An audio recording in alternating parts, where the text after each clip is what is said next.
प्रियंका गांधी आ रही है ma'am, UP का चेहरा नया बन के, क्या कहेंगी? नहीं, वो आ रही हैं, उनका स्वागत है। राजनीति में उनका पदार्पण तो 2019 में हो चुका है और मुझे लगता है कि उनके आने से जो कांग्रेस के कार्यकर्ता हैं, जो कहीं न कहीं हताश पड़े हुए हैं, उनको एक नई ऊर्जा मिलेगी और राजनीति में आना चाहिए, सबको संघर्ष करना चाहिए। उत्तर प्रदेश में पिछड़ों की एक बहुत बड़ी आबादी है, लगभग 45% की आबादी पिछड़ा वर्ग की है और निश्चित रूप से सरकारों को बनाने बिगाड़ने में इस वर्ग की एक बहुत बड़ी भूमिका होती है। और मुझे पूरा विश्वास है कि जिस प्रकार से मोदी जी की सरकार ने पिछड़ों के हक में कई फैसले समय रहते लिए हैं, आपने देखा कि राज्य सरकारों को अब पिछड़ा वर्ग की सूची बनाने का अधिकार भी मोदी सरकार ने संसद में कानून बनाकर किया। इसी प्रकार जो हमारी ऑल इंडिया कोटा होता है नीट की परीक्षा में, उसमें पिछड़ों के आरक्षण को लागू करने का ऐतिहासिक निर्णय भी मोदी जी की सरकार ने किया।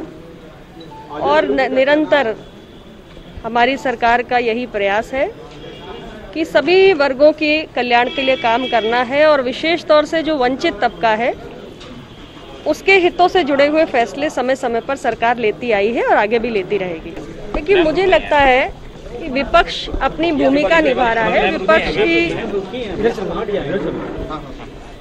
विपक्ष का काम ही होता है सरकार को कटघरे में खड़ा करना, तमाम आरोप लगाना, लेकिन आरोपों पर फैसला देने का अधिकार जनता का होता है।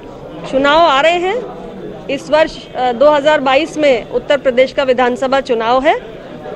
सरकार, सत्ता पक्ष और विपक्ष दोनों ही जनता की अदालत में जाएंगे और मुझे लगता है कि कानून व्यवस्था की दृष्टि से जो भी फैसला करने का अधिकार है वो जनता के पास है, जनता अपना फैसला करेगी।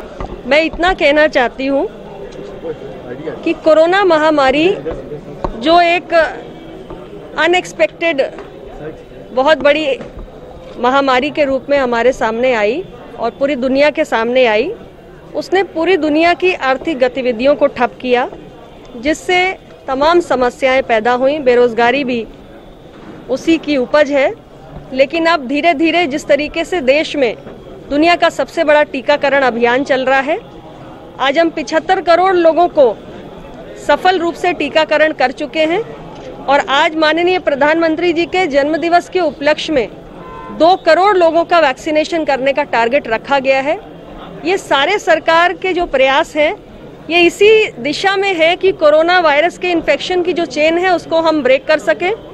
और धीरे धीरे आप देख रहे हैं कि हमारी जो अर्थव्यवस्था है वो पटरी पर आ रही है और जो आर्थिक गतिविधियां ठप पड़ गई थी वो सब पूरी तरीके से गति पकड़ रही हैं।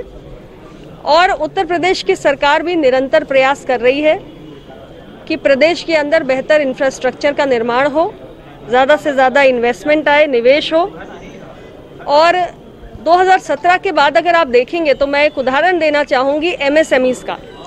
70 लाख से ज़्यादा एमएसएमईज़ जो इस देश के अंदर जीडीपी में 30% का कंट्रीब्यूशन करती हैं और लगभग 11 करोड़ लोगों को एमएसएमईज़ रोजगार देते हैं। उत्तर प्रदेश के अंदर 2017 में सरकार बनी है, उसके बाद से 70 लाख एमएसएमईज़ खड़े हुए हैं, जिसके जरिए बड़ी संख्या में रोजगार सृजन हुआ है।